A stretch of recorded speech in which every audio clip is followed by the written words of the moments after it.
Ghost Beast! Ghost Beast. Ghost Beast! Hello and welcome to Ghost Beast! a horror podcast. I'm Todd, joined by my wife Becca. Hi, Becca. Hi. So we just watched Cat People from 1942, correct? Yes. And directed by...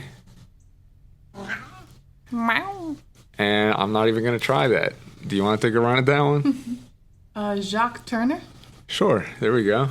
So it looks like he directed a lot of these kind of B movies back then. It definitely seems like a certain style of movie. Mm-hmm. But that's the thing. I think this is a movie that you introduced to me a while ago, because this was one of your favorite horror movies, right? Yes. And for whatever reason, there's just a space where I haven't really watched a lot of movies from this era. I guess I didn't really come up on these, so I didn't have a lot of exposure to it. And you definitely have introduced me to a lot more of like movies from this kind of era. Mm-hmm. Like, what was your background with these kind of movies? I've always kind of watched old movies. You just like the style? Yeah, I think, like, when I was a kid, especially probably because my grandfather had all these old VHSs of, like, Westerns and old films in general. So I think I watched a lot of that stuff with him. Oh, okay. And then just piqued my interest as I got older, too, to, like, go back and watch some. Yeah, it's funny because I think for me the only older movies I watched really were like Godzilla. I didn't really watch anything else that was kind of from this era. Yeah, this movie, I think part of it for me, I think is definitely that I feel like there's a certain style of storytelling and acting from this era that is like it communicates the story like very differently. And since I haven't really watched a lot of these kind of movies, it makes it more difficult for me to follow them. But watching it now, after seeing a lot more of these, I feel like I was able to appreciate it a lot more. And I can really kind of see why you would like this movie so much. Yeah, well, I mean, they really play with composition and light in this movie to, like, help tell the story. Yeah. And I find that really cool. Like, I mean, some of the writing is a little, like, it's not bad, Well, there's some weird stuff that feels like very from that era that I can't tell, like, if they're being progressive or if, you know what I'm saying? Yeah, it walks a weird line. Yeah, we can get into that more later when we're talking spoilers. Mm-hmm. But for right now, I guess in general, it's definitely a different spin on, like, the werewolf kind of movie, with like a very different, very female interpretation of the werewolf that's driven more by, well, I guess we don't need to spoil that yet. But yeah, you can really, I recognize that a lot more this time, and it's just a very interesting twist on all of that. I don't know, there is a lot of cool stuff in this movie. Yeah, I think all the symbolism they use is really cool too, even in just like an aesthetic, artistic way. Yeah. And I think I like this movie so much because it also reminds me of like Hitchcock. Oh yeah, I could see that. Like, you can tell there's like a strong storyboard behind the camera. Yeah. And yeah, I don't know. There's a lot of things about this movie that I just really love. It just does really well. Yeah. So yeah, I think I'd recommend it. I think especially if you aren't like a fan of movies from this era, or just don't watch them for whatever reason, I think this is a really interesting like gateway point. Especially looking at it from like the 2023 lens. I think there are definitely things that the movie's doing that feel very smart, very interesting. I guess. Do you have anything else to say in general about this movie? Like, why you liked it so much originally? I don't know. I do really like just the composition just like blows me away every time I see it. Yeah. I'm just so impressed. Like, every shot is so like perfectly framed. Yeah. And yeah. That's cool. So why don't we just get right into spoilers then and really talk about it. So I will say right away in the beginning, we were very concerned with how the movie was treating animals. Yeah. Yeah, I guess from this era, it's like hard to really tell what they considered to be like humane. I think the bar was very low, Yeah. Unfortunately. Yeah, maybe it wasn't regulated as much. Yeah. I don't know. But there was definitely some sketchy stuff. Even like the kitten that they kept putting in that tiny little box and just like, here you go, like just closing it on them. Even that just felt kind of weird. Yeah. I think unfortunately that was like common practice, which is awful. And when she goes in the pet store and there's like monkeys just out on display. And there's like so many pets crammed together in one cage. It's a different era, you know? Different era.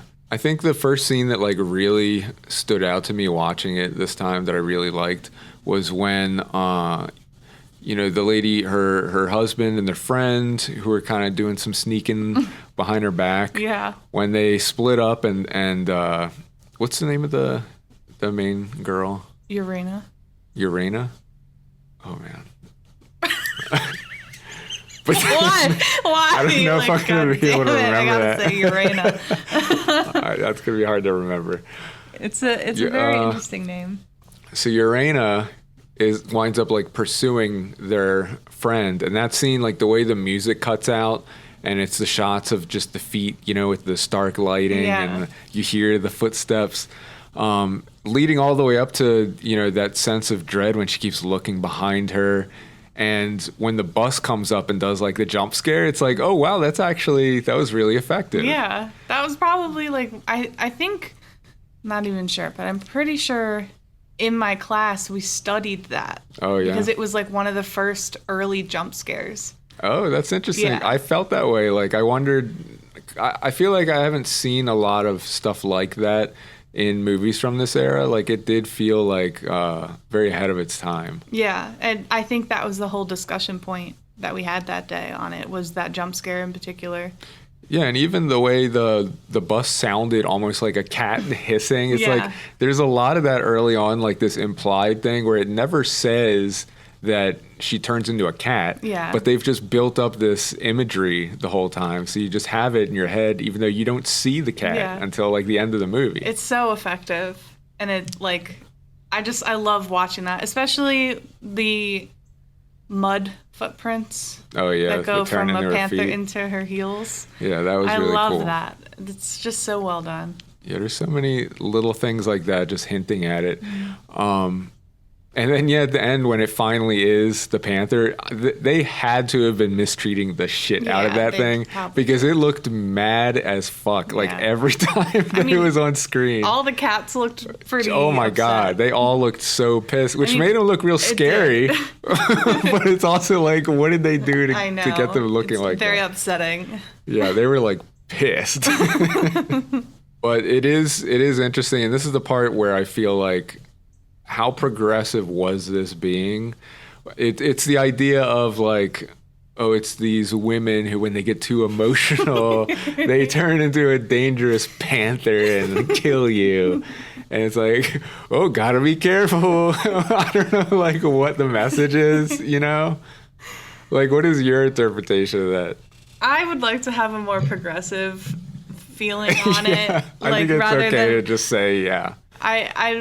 I'm sure there wasn't like the best intentions. Yeah, it might have been playing on those kind of B-movie stereotypes. But it somehow like ate its own tail because it also really just shows like being empowered by yourself and not needing no man.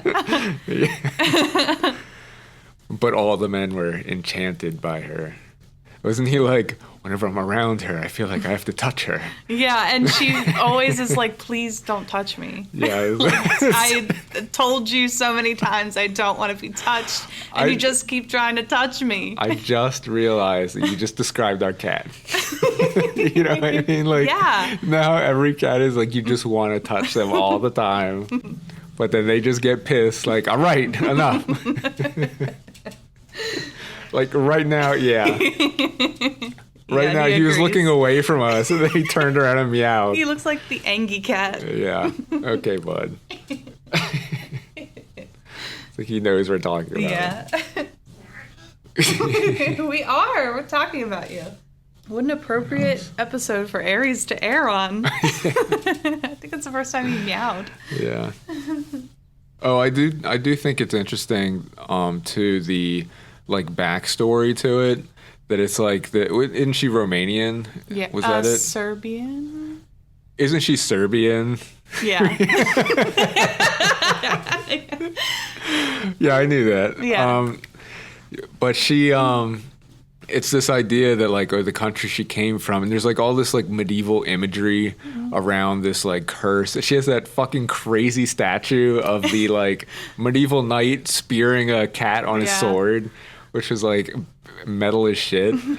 But it's interesting the way it plays with that, and it's this kind of this religious mythology, you know, and even like the quote at the end is like very religious. Yeah, but it also, when they first show that statue, it shows a foreshadowing, which is really cool too. Yeah. Where I was going with that. I just lost No, I think it is very interesting. Like it's a very unique what am I trying to say?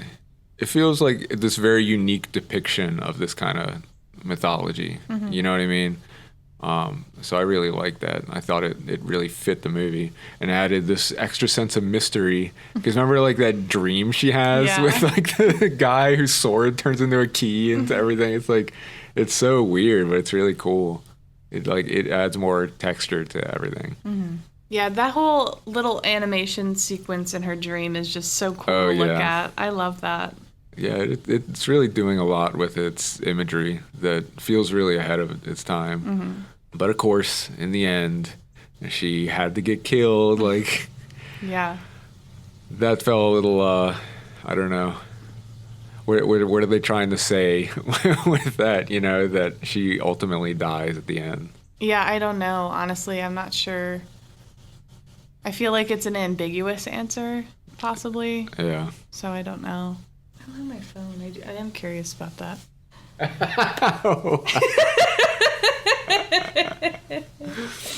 I'm just gonna ignore So we just that. had to look something up. What was